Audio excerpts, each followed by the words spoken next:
الحمدللہ رب العالمین الصلاۃ والسلام علیکہ محمد صلی اللہ علیہ وآلہ وسلم۔ درس مقصود دنیا والآخرہ، کلاس نمبر 32، قرآن پاک کی تلاوت کے آداب۔ قرآن پاک کی تلاوت کے دوران اس بات کا خیال رکھیں کہ یہ ہدایت دینے والی کتاب ہے۔ اس کو پڑھنے کا مقصد وقت گزارنا یا دل بہلانا نہیں ہے، بلکہ اس سے ہدایت حاصل کی جائے۔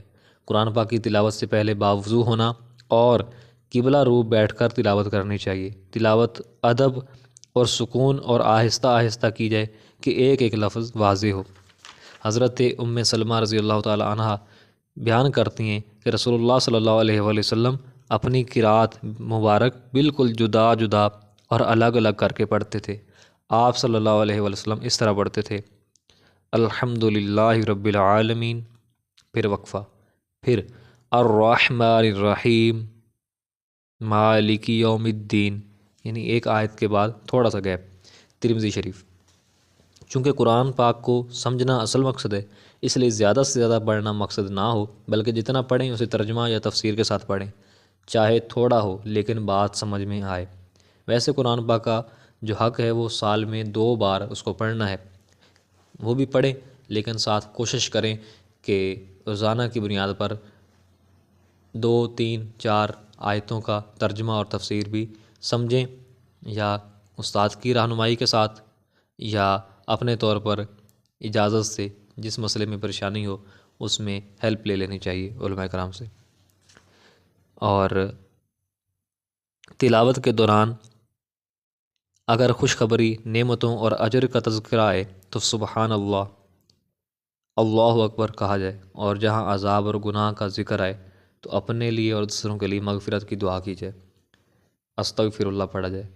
کم از کم اتنی آواز سے تلاوت تو ہو کہ بندہ خود اپنی آواز سن سکے۔ حضرت عقبہ بن عامر رضی اللہ تعالیٰ عنہ سے روایت ہے، فرمایا: بلند آواز سے قرآن پاک کی تلاوت کرنے والا ایسا ہے جیسے اعلانیہ صدقہ کرنے والا، اور پست دھیمی آواز سے قرآن پاک کی تلاوت کرنے والا ایسا ہے جیسے خفیہ طریقے سے کسی کو صدقہ دینے والا۔ ترمذی شریف۔ قرآن پاک کی تلاوت کا آغاز تعوذ اور بسم اللہ شریف تسمیہ سے کریں۔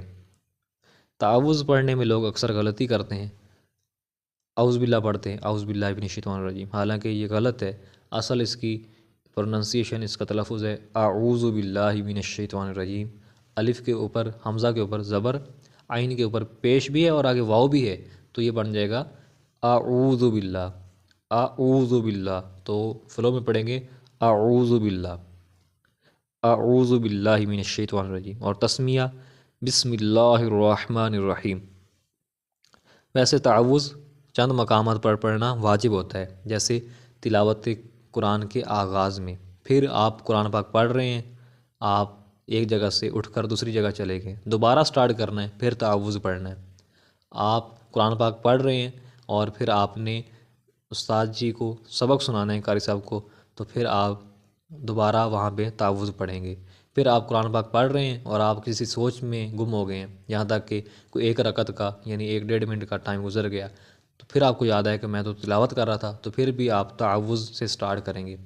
پھر قرآن پاک پڑھتے ہوئے کال آ جائے یا آپ باتوں میں لگ جائیں، تو پھر بھی آپ جب دوبارہ آغاز کریں گے تعوذ سے پڑھیں گے۔ یہ واجب ہے ان جگہوں پر تعوذ پڑھنا۔ پڑھنا کیسے؟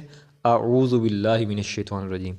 تو قرآن شریف کی تلاوت روزانہ کرنی چاہیے، اور جو آیات یاد ہیں ان کی تلاوت کرتی رہنی چاہیے، ورنہ وہ آیات بھلا دی جاتی ہیں۔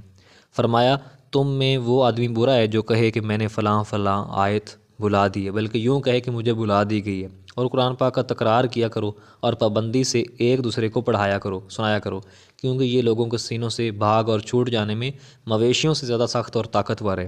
بخاری شریف، مسلم شریف۔ جس طرح جانور اپنی رسیاں توڑتے ہیں اور بھاگتے ہیں، اس سے زیادہ قرآن پاک بندوں کو بھولتا ہے، لوگوں کو بھولتا ہے، قرآن پاک کو بھلایا جاتا ہے۔ قرآن پاک کو یاد کرنے اور بھلا دینے والے کی مثال پاؤں سے بندھے ہوئے ان اونٹ والوں کی طرح ہے کہ اگر ان کی نگرانی کرتے رہیں تو اپنے پاس روکے رکھتے ہیں، اور اگر انہیں آزاد چھوڑ دیتے ہیں تو وہ ادھر ادھر بھاگ جاتے ہیں۔